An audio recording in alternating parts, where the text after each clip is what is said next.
പൈതൃക കൊച്ചിയുടെ ഹൃദയഭാഗത്ത് സ്ഥിതി ചെയ്യുന്ന ഉന്നത വിദ്യാഭ്യാസ രംഗത്ത് മികവ് തെളിയിച്ച MES കോളേജ് കൊച്ചി AICTE അംഗീകാരവും MG യൂണിവേഴ്സിറ്റി അഫിലിയേഷനും ഉള്ള ഓണേഴ്സ് പ്രോഗ്രാമുകളായ BCom finance and taxation, BCom logistics management, BCom marketing, BBA, BCA, BA English and literature with journalism തുടങ്ങി വിവിധ കോഴ്സുകളിലേക്ക് 2024-25 അധ്യയന വർഷത്തേക്കുള്ള പ്രവേശനം ഇപ്പോൾ ആരംഭിച്ചിരിക്കുന്നു. പ്രൊഫഷണൽ ടീച്ചേഴ്സ് ഒരുക്കുന്ന വിജ്ഞാനപ്രദമായ ക്ലാസുകൾ ഞങ്ങൾ ലഭ്യമാക്കുന്നു. യാതൊരുവിധ ഡൊണേഷനും സ്വീകരിക്കാത്ത ഈ കോളേജ് പാർട്ട് 3 വിഷയങ്ങൾക്ക് 80% കൂടുതൽ മാർക്ക് നേടുന്ന വിദ്യാർത്ഥികൾക്ക് MES സ്കോളർഷിപ്പോട് കൂടിയ അഡ്മിഷൻ ഒരുക്കുന്നു. ഹോസ്റ്റൽ വാഹന സൗകര്യങ്ങളും ഞങ്ങൾ ലഭ്യമാക്കുന്നു. MES college Kochi, Mundamveli, near Thoppumpady, Kochi. Contact 0484298067 7902980067.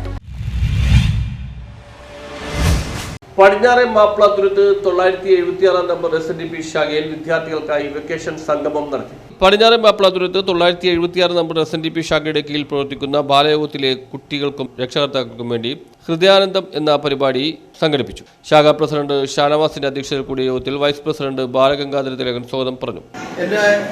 ഞാൻ എന്തുകൊണ്ടാണ് സ്കൂളിൽ പോയതെന്ന് വെച്ചാൽ അത് നല്ല ഈ ചെറിയ ഗോതമ്പിൻ്റെ ഉപ്പുമാവ് കിട്ടുമായിരുന്നു. ആ ഉപ്പുമാവ് ഉണ്ടായിരുന്നത് കൊണ്ട് സ്കൂളിൽ പോയിരുന്ന തലമുറയാണ് ഈ ഇരിക്കുന്ന തലമുറ. എല്ലാവരും ഈ ഇരിക്കുന്ന തലമുറ അന്ന് ഉപ്പുമാവ് സ്കൂളിൽ ഉണ്ടായിരുന്നത് കൊണ്ട് സ്കൂളിൽ പോയ തലമുറയാണ്. ഇന്ന് അടുത്ത അധ്യയന വർഷം തുടങ്ങാൻ ഇനി ഏതാനും ദിവസങ്ങൾ, വിരലിൽ ഉണ്ടാവുന്ന ദിവസങ്ങൾ മാത്രം ശേഷിക്കുക. നിങ്ങളുടെ യൂണിഫോം അല്ലെങ്കിൽ നിങ്ങൾക്ക് വേണ്ടത് ഉടുപ്പുകൾ, ബാഗുകൾ, കുട അടക്കമുള്ള എല്ലാ സാധനങ്ങളും വാങ്ങിക്കുന്നത്. അന്ന് ഞങ്ങളുടെ ഈ ഇരിക്കുന്ന തലമുറയുടെ കാലഘട്ടത്തിൽ എങ്ങനെയായിരുന്നു എന്ന് വെച്ച് കഴിഞ്ഞാൽ അന്ന് ബെഞ്ചായിരുന്നു. ചില സ്കൂളുകളിലൊക്കെ ഇവിടുത്തെ കസേരയൊക്കെ ആയിരുന്നു. ഈ ബെഞ്ചിൽ ഞങ്ങൾ ഇങ്ങനെ ഇരുന്ന് അങ്ങോട്ടും കൂടെ നിരക്കും. ഇങ്ങനെ കൂട്ടുകാരോടൊപ്പം അങ്ങോട്ടും കൂടെ നിരങ്ങി ഈ മൂട്ടിലൊരു തുള വീണിട്ടുണ്ടാവും അധ്യയന വർഷം തീരുന്നതിന്. ശാഖയുടെ ഭാരവാഹികളായ ലക്ഷ്മണൻ, സജീവ്, കുടുംബ യൂണിറ്റ് കൺവീനർമാരായ ലൗലി, വിമി മുരളി, ശശിമണി എന്നിവർ സംസാരിച്ചു. അതുപോലെ തന്നെ ശാഖയുടെ ഏതൊരു കാര്യം ഉത്സവമായിട്ടാലും എല്ലാ കൊല്ലവും ഉത്സവമായിട്ടാണെങ്കിലും നമ്മൾ ഈ വൈസ് പ്രസിഡൻ്റായിരുന്നപ്പോൾ തുടങ്ങിയുള്ള ബന്ധം ഇന്നേ വരെ നമ്മൾ കാത്തു സൂക്ഷിച്ചുകൊണ്ടിരിക്കുകയാണ്.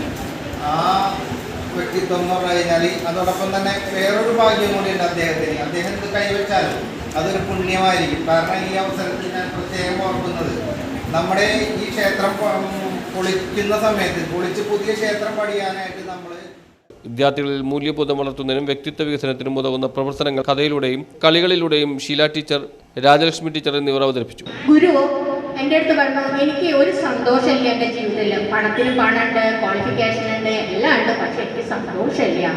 അപ്പോൾ ഗുരു എന്ത് ചെയ്തു? ഗുരുവിൻ്റെ അടുത്ത് ചെന്നപ്പോൾ ഗുരു പറഞ്ഞു, ഇവിടെ വന്നിരിക്കാൻ പറഞ്ഞു. 2 ടേബിളിൻ്റെ ഈ വശങ്ങളിലായിട്ട് കസേര ഇട്ടു. ഗുരു പറഞ്ഞു, ഒരു ജഗ്ഗിൽ നിറച്ച് ചായ കൊണ്ടുവരാനും ഒരു കപ്പ് കൊണ്ടുവരാനും പറഞ്ഞു.